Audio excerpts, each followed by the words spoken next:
नमस्कार मित्रांनो, मी सचिन शिंदे आणि तुम्ही पाहत आहात आपलं YouTube चॅनल ध्यास वर्धीचा अकॅडमी. आज आपण पाहणार आहोत आजच्या महत्त्वाच्या चालू घडामोडी. आज दिनांक 20 मार्च 2026. मित्रांनो, पोलीस भरती, आर्मी भरती, MPSC किंवा इतर कोणतीही स्पर्धा परीक्षा असो, चालू घडामोडी हा विषय खूप महत्त्वाचा असतो. जर तुम्ही नवीन असाल तर चॅनल नक्की सबस्क्राईब करा, लाईक करा आणि आपल्या मित्रापर्यंत पोहोचवा जेणेकरून त्यांना अभ्यासात मदत होईल. आणि व्हिडिओ सुरुवातीपासून शेवटपर्यंत नक्की पहा कारण प्रत्येक प्रश्न परीक्षेसाठी महत्वाचा आहे. चला तर मग मित्रांनो, सुरुवात करूया आजच्या महत्वाच्या चालू घडामोडींना. ठीक आहे. ओके. कालचा प्रश्न होता, 12वी आशियाई व पॅसिफिक प्रादेशिक परिषद कुठे झाली? तर उत्तर होतं नवी दिल्लीमध्ये झालेली आहे. आजचा पहिला प्रश्न, बाफ्टा 2026 बूम चित्रपटाने कोणत्या प्रकारचा ऐतिहासिक विक्रम केला आहे असा आपल्याला प्रश्न विचारलाय. तर तो पहिला भारतीय चित्रपट आहे आणि चिल्ड्रन्स पाहायला गेलं तर चिल्ड्रन्स कॅटेगरीमध्ये विजेता आहे. ठीक आहे. बाफ्ता पुरस्कार 26 बुंग 79वा बाफ्ता पुरस्कार लंडन येथे पार पडला. बुंग हा मणिपुरी भाषेतील चित्रपट best children's and family film पुरस्कार विजेता, या श्रेणी जिंकणारा पहिला भारतीय चित्रपट. दिग्दर्शक लक्ष्मीप्रिया देवी.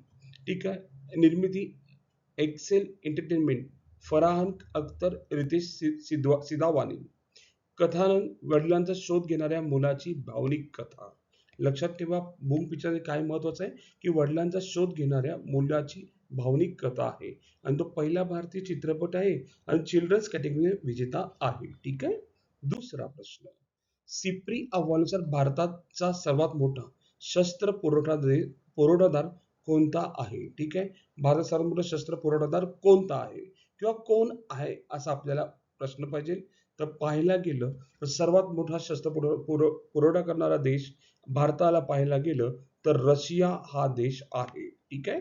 पाहूया आपण डिटेल. ठीक आहे. अहवाल ARMS ट्रान्सफर 25. भारत दुसरा सर्वात मोठा आयातदार देश, पहिला आहे युक्रेन. भारताचा वाटा 8.2%, पुरवठा रशिया 40% आहे, नंतर फ्रान्स आणि नंतर इस्रायल आहे. ठीक आहे. पॉइंट खूप महत्वाचा आहे. नेक्स्ट प्रश्न तिसरा, दिल्ली खेल है ना महाकुंभचा मुख्य उद्देश काय आहे? तिसरा प्रश्न आपण पाहतोय, काय आहे तर स्थानिक खेळाडूंना प्रोत्साहन देणे हा त्याच्या मागचा उद्देश आहे. ठीक आहे. आयोजक आहे दिल्ली सरकार, ब्रँड अँबॅसेडर आहे शिखर धवन, उद्देश तळागाळातील खेळाडूंना संधी देणे. आपण पाहतोय चौथा प्रश्न, अवतर ड्रोनची सर्वात महत्वाची क्षमता कोणती? तर उत्तर आहे मित्र हो, हवा आणि पाण्यात कार्य करण्याची क्षमता आहे. तर हा कोणी विकसित केलाय? Aqua air x Bengaluru. पहिला एम्फिबियस ड्रोन, हा नाव त्याचं आहे, हवा आणि पाण्याखाली काम करेल आणि पेलोड आहे 10 kg पर्यंत, 10 किलो पर्यंत. वापर डिफेन्स आणि सर्वेलन्स साठी आहे. ठीक आहे. पुढं पाचवा प्रश्न, भारताचे प्रोजेक्ट कल व शेषनाग 150 हे काय आहे? पाचवा प्रश्न आपल्याला विचारलाय की भारताचे प्रोजेक्ट कल आणि शेषनाग 150 काय आहे? त्याचं उत्तर आहे ते ड्रोन आहेत मित्रांनो, लक्षात ठेवा. सहावा प्रश्न, फिक्सल हेल्थ इंडेक्स मध्ये कोणत्या घटकाचा समावेश असतो? फिस्कल हेल्थ इंडेक्स मध्ये कोणत्या घटकाचा समावेश असतो? महसुली कर्ज व खर्च गुणवत्ता यांचा समावेश असतो. आता हा प्रश्न घेण्याचा मूळ उद्देश काय? फिस्कल हेल्थ इंडेक्स मध्ये प्रथम क्रमांकावरती ओडिशा आहे, द्वितीय क्रमांकावरती गोवा आहे आणि महाराष्ट्राचा क्रमांक याच्यामध्ये पाहायला गेलं तर पाचवा क्रमांक महाराष्ट्र आपल्या राज्याचा आहे. फिस्कल हेल्थ इंडेक्स, महसुली कर्ज व खर्च गुणवत्ता यावर आधारित काम करते फिस्कल हेल्थ इंडेक्स. प्रथम क्रमांक ओडिशा, द्वितीय गोवा आणि पाचवा कोण आहे? महाराष्ट्र. नेक्स्ट सातवा प्रश्न, महाराष्ट्रातील अनुसूचित जातींचे उपवर्गीकरण 2026 या समितीचे अध्यक्ष कोण होते? तर उत्तर आहे अनंत बदर, हे त्याचे अध्यक्ष होते. आपण डिटेल पाहूया. महाराष्ट्र सरकारने अनुसूचित जातींचे उपवर्गीकरण करण्यासाठी समिती स्थापन केली होती. या समितीचे अध्यक्ष होते निवृत्त न्यायमूर्ती अनंत बदर. समितीने आपला अहवाल मुख्यमंत्री देवेंद्र फडणवीस यांना सुपूर्द केला. या अहवालाचा उद्देश आरक्षणाचा लाभ सर्व घटकांपर्यंत समान पोहोचवणे, एससी वर्गातील असमानता कमी करणे, उपवर्गीकरण म्हणजे एससी वर्गामधील आतील गट तयार करून आरक्षणाची योग्य वाटप करणे. या अनुषंगाने हा उपवर्गीकरण 2026 अध्यक्ष अनंत बदर यांच्या अध्यक्षतेखाली तयार केला व त्यांनी आपला अहवाल देवेंद्र फडणवीस यांना सादर केलेला आहे. आठवा प्रश्न, IPL 26 मध्ये मुंबई इंडियन्सचा कर्णधार कोण आहे? उत्तर पाहायला गेलं तर हार्दिक पांड्या आहे. आपण सगळे घेतले आहेत. Mumbai Indians Hardik Pandya, Chennai Super King Ruturaj Gaikwad, Calcutta Knight Riders Ajinkya Rahane, Sunrise Hyderabad Pat Cummins, Rajasthan Royals Riyan Parag, RCB Rajat Patidar, Lucknow Super Giant Rishabh Pant, Punjab Kings Shreyas Iyer, Delhi Capitals Akshar Patel, Gujarat Titans Shubman Gill. लक्षात ठेवा. ठीक आहे. आता पाहायला गेला IPL 26 चा 19वा हंगाम संपूर्ण माहिती. Indian Premier League. ठीक आहे. सुरुवात 28 मार्च. IPL ही जगातील सर्वात लोकप्रिय T20 क्रिकेट लीग आहे. आयोजक कोण आहे? BCCI. लक्षात ठेवा. ठीक आहे. आपण सगळे कर्णधार पाहिलेत आणि सध्या मुंबई इंडियन्सचा कोण आहे? हार्दिक पांड्या. लक्षात असावा. ओके. पुढं नेक्स्ट क्वेश्चन 9वा है ना. हनुमान प्रकल्पात वज्रा टीम्स कशासाठी तयार करण्यात आली आहे? वज्र टीम्स कशासाठी तयार करण्यात आलेली आहे? हा सुद्धा एक प्रश्न खूप महत्वाचा आहे. आपण जर पाहायला गेलं तर हिचं काय काम आहे? वन्यजीव बचाव आणि स्थानिक मदत यासाठी तयार करण्यात आलेलं आहे. हनुमान प्रकल्प आंध्र प्रदेश. सुरुवात 3 मार्च 26 world world wildlife day या दिवशी राज्य Andhra Pradesh. Human world life conflict कमी करणे, AI आधारित monitoring, drone, GPS, 19 rapid response teams आणि R rescue centres Visakhapatnam Tirupati. लक्षात ठेवा 2 आहेत. वज्र टीम्स स्थानिक स्वयंसेवक काम करतील असं त्यात सांगितलं गेलेलं आहे. 10वा प्रश्न, ICC T20 गोलंदाजाच्या ताज्या क्रमवारीत पहिल्या स्थानी कोण आहे? पाहायला गेलं प्रथम क्रमांकावरती कोण आहे? तर अफगाणिस्तानचा खेळाडू रशीद खान आहे. ठीक आहे.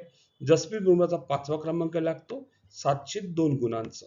रशीद खान अफगाणिस्तान 753 गुण. आणि फलंदाजीमध्ये अभिषेक शर्मा पहिल्या क्रमांकावर आहे. जुलै 2025 पासून सतत अव्वल स्थानी आहेत.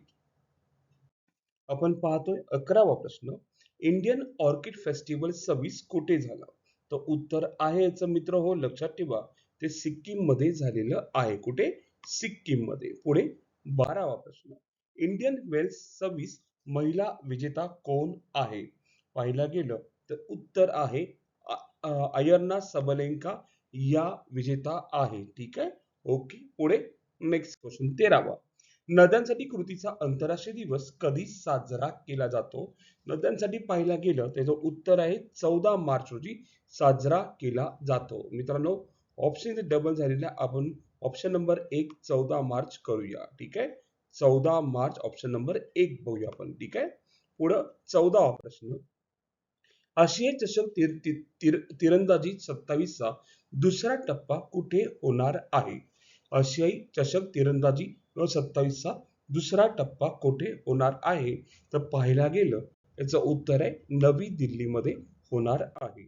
15वा प्रश्न, IRCE 26 चे आयोजन कुठे झालेले आहे? पाहायला गेलं तर ते चेन्नईमध्ये झालेले आहे. कुठे? चेन्नईमध्ये. पुढचा प्रश्न 16वा, world para athletics grand prix 26 मध्ये भारताचे क्रमांक काय आहे? भारताचे क्रमांक जर पाहायला गेला तर वर्ल्ड पॅरा ॲथलेटिक्स ग्रँड मध्ये भारताचा क्रमांक सध्या पहिला आहे.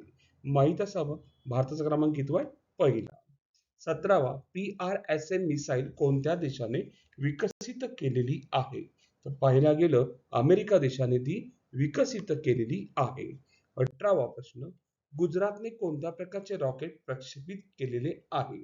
तर उत्तर जर पाहायला गेलं साऊंडिंग रॉकेट असे हे प्रक्षेपित केलेले आहे गुजरात राज्याने. पुढे 19वा प्रश्न, भारतातील पहिले डिजिटल ट्विन प्लॅटफॉर्म कोणत्या बंदराने सुरू केले आहे? विचारलंय कोणत्या बंदराने सुरू केलेले आहे? ऑप्शन नंबर 3 आहे VOC पोर्टने सुरू केलेलं आहे. 20वा प्रश्न, INS त्रिकंड कोणत्या देशाच्या कार्यक्रमात सहभागी झालेला आहे? तर उत्तर जर पाहायला गेलं मॉरिशस या देशाच्या कार्यक्रमात स्वातंत्र्य दिनात त्यावेळेस तो हजर झाला होता. पुढे आजचा प्रश्न, 98वा ऑस्कर मध्ये बेस्ट फिल्म कोणता? ऑप्शन आहे डून, अवतार, है ना? ओपनहायमर आणि चौथा ऑप्शन आहे वन बॅटल आफ्टर अनॉदर. आपल्याला उत्तर सांगायचं कमेंटमध्ये उत्तर काय असणार आहे. ठीक आहे? मित्रहो, आज आपण इथेच थांबू. उद्या याच टाइम रोजी याच वेळी भेटू मित्रांनो. धन्यवाद. Thank you.